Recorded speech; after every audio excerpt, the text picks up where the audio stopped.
Do you constantly feel like it's your job to keep everyone happy? If someone is upset, somehow it's your fault. Taking on other people's unhappiness might feel like the nice or helpful thing to do, but the truth is this pattern is not kindness. It's manipulative and it's self-abandonment. And if you don't recognize it and do something about it, it will lead to burnout. Eldest daughter burnout happens when you reach a point of exhaustion because you have spent years trying to be everything to everyone. You've been conditioned to take care of everyone, keep the peace, always be reliable, and all while never asking for help or saying no. In essence, you've just been putting yourself last.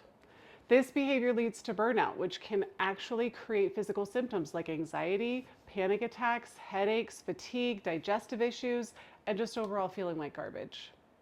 But if you stick around, by the end of this video, you will understand exactly why you feel responsible for others, where this pattern comes from, and then how to finally let go of the guilt and start prioritizing yourself so that you can heal your burnout or just prevent it completely. So why should you listen to me? Well, because I've been in your shoes. I hit eldest daughter burnout 8 years ago and I landed in the hospital. The doctors thought I was having a pulmonary embolism, but it turned out that it was a panic attack.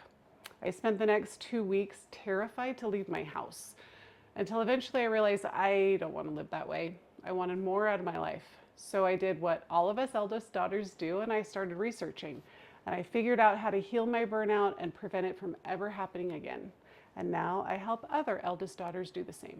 But before we dive into how this video will help you, I put together a free burnout assessment so that you can see exactly where you are on the burnout scale.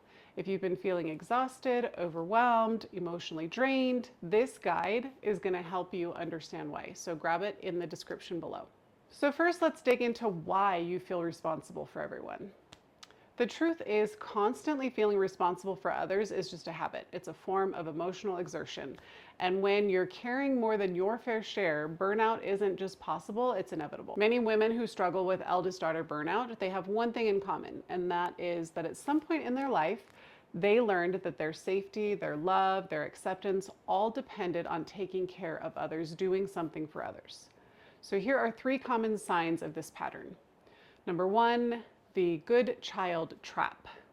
Were you the responsible one growing up, the peacemaker, the one who always put others first?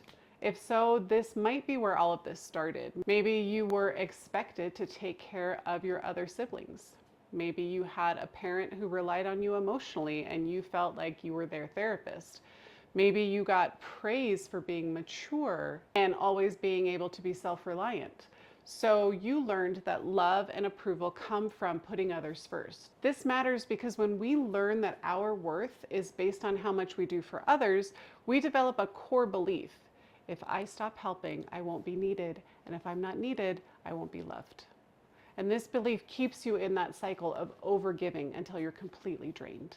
Number 2, growing up in an emotionally unstable environment. If you grew up in a home where emotions were unpredictable, where anger, stress, sadness could explode at any moment, then you may have developed a habit of constantly monitoring other people's feelings to keep the peace. Maybe one parent was emotionally unstable and you learned to just walk on eggshells to avoid conflict. Maybe you felt like it was your job to cheer up your family or to smooth over tensions to keep the peace. And over time, this trains your brain to believe, I am responsible for making sure that everyone is okay.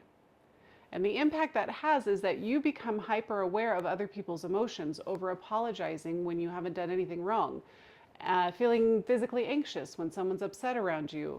Your nervous system sees that as a threat.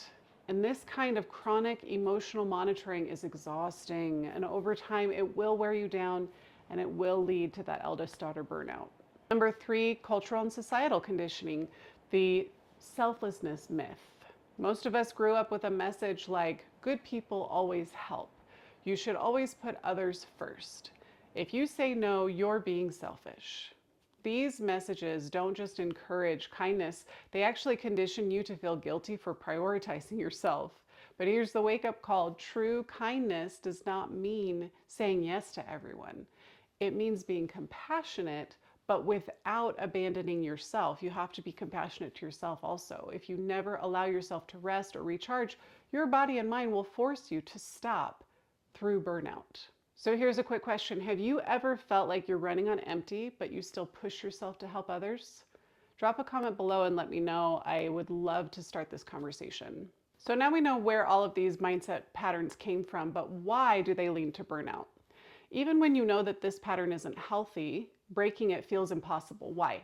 Because your brain has been wired to see self-sacrifice as the safest option.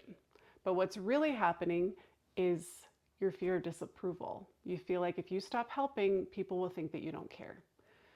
Saying no feels wrong even when you know you need to. You don't know who you are without it. So it's important to pay attention to the warning signs of burnout. Number one, you feel exhausted even after a full night's sleep. Small tasks feel overwhelming. Number three, you snap at people even when you don't mean to, or you feel numb or disconnected from the things that you used to enjoy. If you're nodding along to these, it's time to take a step back and reevaluate. If you're wondering how burned out you really are, I have put together a free burnout assessment. It only takes a few minutes and it will give you a clear picture of where you are on the burnout scale. So I'm going to link that in the description below. Make sure that you go take that quiz. So now we know where these patterns came from, why they're harmful to you. Now let's think about how to break free from them. Number one, pause before saying yes. This sounds really simple, but when you're used to overgiving, saying yes just becomes automatic. Your challenge is to break the habit. Instead of saying yes immediately, say, let me think about it and get back to you. And a great way to check in and see why you're saying yes is to ask yourself, am I saying yes to show love and appreciation, or am I saying yes to receive love and appreciation? Just taking a brief pause, a little minute, a deep breath before you just automatically say yes is going to help you start to break down that pattern, because you're going to be more thoughtful about your yes. When I first started doing this, I started doing it with my kids, actually. I started just practicing when they would ask me for something like a snack or to go get their jacket or something along those lines. I would say, I can't do that for you right now, but I'll do it for you in a minute. And it was just a little practice to get my mind in the process of stopping before automatically just going and doing and saying yes. Number two, practice small no's without over-explaining. Saying no doesn't have to be harsh, but it does have to be clear. Something like, I'd love to help, but I can't right now. If someone pushes back, repeat that boundary. Just, I totally understand, but right now I just can't. You don't need to justify your no or your boundaries. No is actually a complete sentence. Our need to explain and justify our no comes from that insecurity of, I'm saying no right now. They're going to think that I don't love them or I don't care about them. They're going to think I'm lazy. They're going to think that I don't have it all together or that I'm weak. That's the story that we tell ourselves because of those conditionings that we've been through.